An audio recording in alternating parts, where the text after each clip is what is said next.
Hi friends, welcome to Shruti story world. ఈరోజు కథ వచ్చేసి ప్రేమపల్లి పార్ట్ 2. వైశాలి అభిజిత్ కోసం కూర్చొని ఎదురు చూస్తుంది. 5 నిమిషాలకు బదులుగా అరగంట గడిచిన అభిషేక్ ఇంకా తిరిగి రాలేదు. వైశాలి కూడా లేచి నేరుగా ప్రిన్సిపల్ గదికి వెళ్ళింది. ఆ అబ్బాయి ఒప్పుకోవచ్చు, కానీ అతని కుటుంబం ఎప్పటికీ ఒప్పుకోదని ఆమెకి ఎలాగో తెలుసు. కొద్ది క్షణాల్లోనే వైశాలి ప్రిన్సిపల్ ముందు నిలబడి ఆయన ఏదైనా చెబుతాడేమో అని ఎదురు చూస్తుంది. ప్రిన్సిపల్ తన కంప్యూటర్ వైపు చూస్తూ, క్షమించండి వైశాలి, ఖాళీలు ఏమీ లేవు, నేను మిమ్మల్ని ఎక్కడికి బదిలీ చెయ్యలేను అని అంటారు. సార్, దయచేసి నన్ను ఘాటుకు బదిలీ చెయ్యండి, అలా చెయ్యటానికి నాకు ఏమీ అభ్యంతరం లేదు వైశాలి అభ్యర్థిస్తుంది.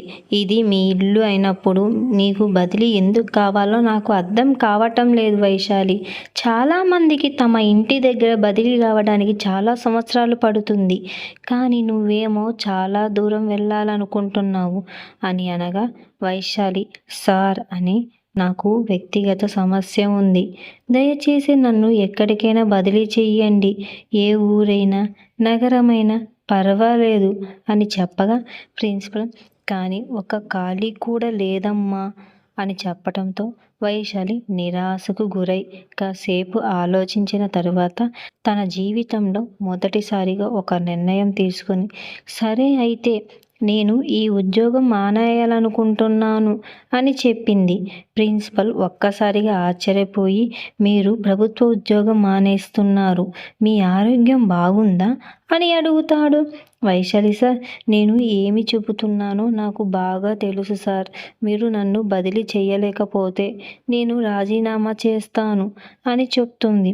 ప్రిన్సిపల్, కానీ మీరు చాలా తప్పుడు నిర్ణయం తీసుకుంటున్నారు, మరో సంవత్సరం ఆగండి, ఏదో ఒక ఖాళీ తప్పకుండా జరుగుతుంది, ఏ పోస్ట్ ఖాళీ అయినా నేను మిమ్మల్ని వెంటనే బదిలీ చేస్తాను.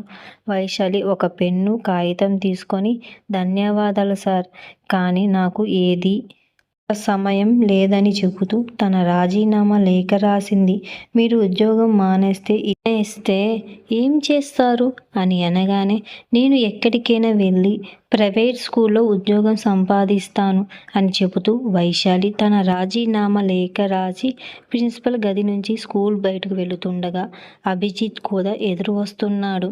అభిజిత్ వైశాలిని చూసి తన దారి మార్చుకున్నాడు. వైశాలి నవ్వి, అభిజిత్ ఒక్క నిమిషం అని చెబుతూ వైశాలి అభిజిత్ని ఆపింది. విచిత్రంగా అభిజిత్ ఆగారు, కానీ అతనికి చాలా ఇబ్బందిగా అనిపించింది. అతని కళ్ళు కిందకే ఉన్నాయి. అభిజిత్ వైపు చూస్తూ, వైశాలి, నువ్వు అపరాధ భావనతో బాధపడాల్సిన అవసరం లేదు, నువ్వు సరైన నిర్ణయమే తీసుకున్నావు, ఇప్పుడైతే నీ తల్లిదండ్రులకు వ్యతిరేకంగా ఎలాంటి నిర్ణయం తీసుకోకు అని అంది. అది విని వైశాలి వైపు తల ఎత్తుకొని అభిజిత్ చూశాడు. ఆమె చెయ్యి చాచమని, ఎప్పటికీ మంచి స్నేహితురాలిగా ఉందాం అని అంటుంది. వైశాలితో కలచలనం చేయగా వైశాలి అతనికి వీడ్కోలు చెప్పి వెళ్ళిపోయింది. ఆమె ఎక్కడికి వెళుతుందో అడగాలని అభిజిత్ అనుకున్నాడు, కానీ ధైర్యం చేయలేక తన క్లాస్కి వెళ్ళిపోయాడు. వైశాలి ఇంటికి తిరిగి వచ్చినప్పుడు ఆమె సోదరీమణులు ఒకరు కళాశాలకు, మరొకరు తన సొంత ఉద్యోగానికి వెళ్ళారు. ఆమె సోదరుడు కూడా తన ఉద్యోగంలో ఉన్నాడు. ఆమె తండ్రి తన దుకాణంలో ఉన్నాడు. వైశాలి అంత త్వరగా రావటంతో అతిథి ఆమె వైపు చూసే ప్రశ్నించే చూపులతో చూడటం మొదలుపెట్టింది, కానీ ఏమీ అనలేదు. వైశాలి తన గదిలోకి వెళ్ళి కొన్ని బట్టలు, పుస్తకాలతో ఒక సంచి సర్దుకొని ఆ తరువాత అతిథి పాదాలకు నమస్కరించడానికి బయటకు వచ్చింది.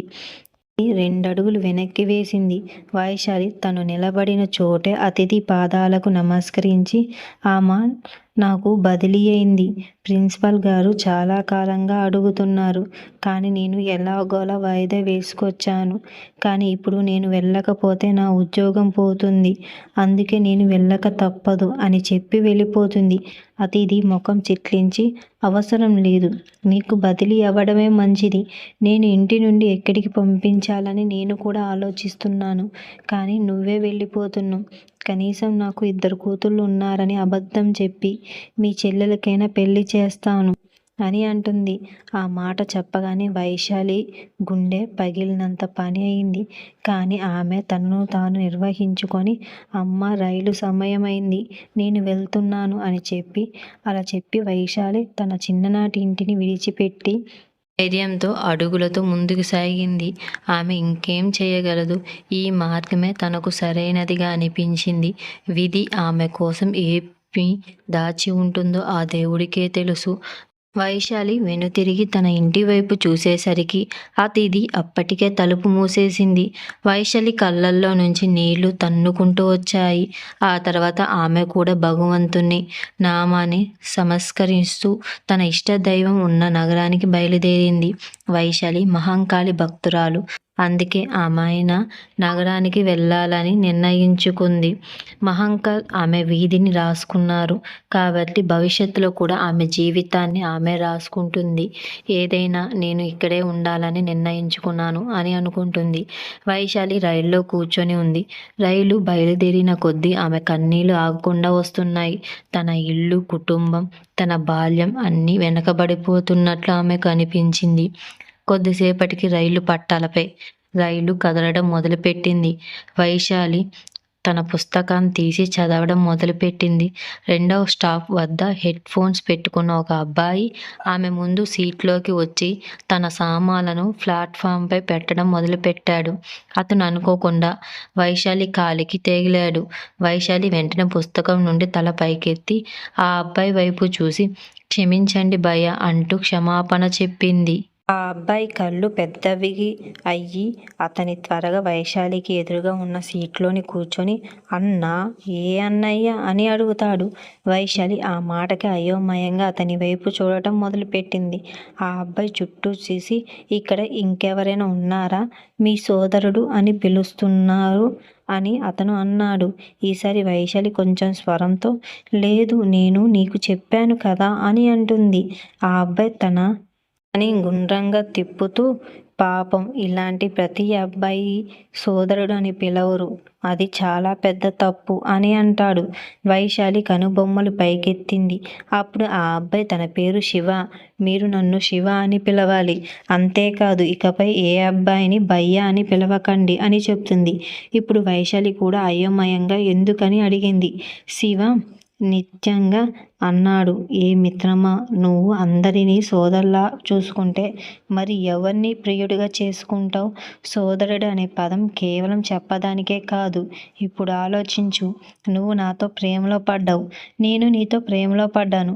కానీ నన్ను సోదరుడు అని పిలవడం ద్వారా ఈ బంధంలోకి ఇంకెందుకు తీసుకొచ్చావు? ఇప్పుడు చెప్పు, తర్వాత ఏం జరుగుతుంది? అందుకే సోదరుడు అని పిలవొద్దు అని చెప్పాను. కేవలం నీ సొంత సోదరుడు మాత్రమే నీకు సోదరుడు అవుతాడు అని అంటాడు.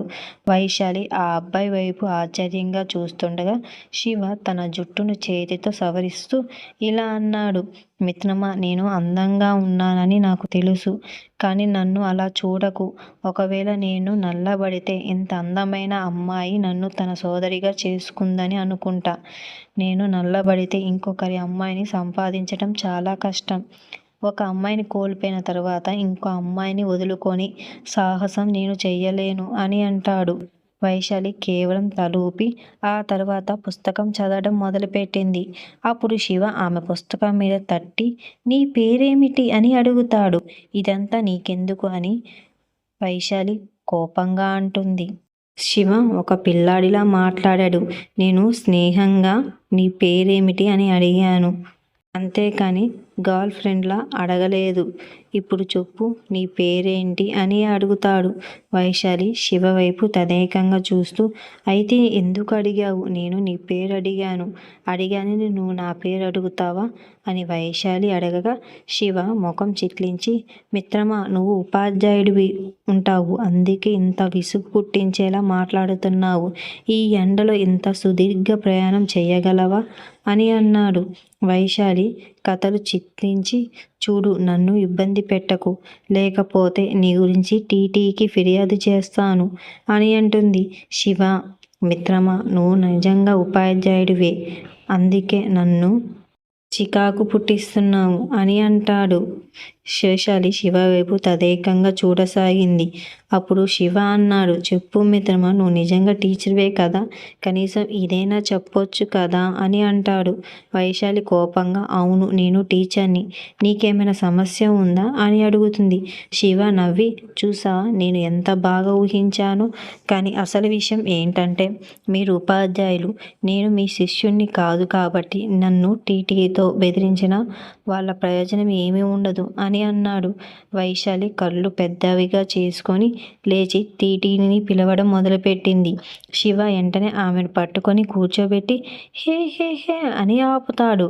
మా టీచర్ ఎందుకు గొడవ చేస్తున్నారు?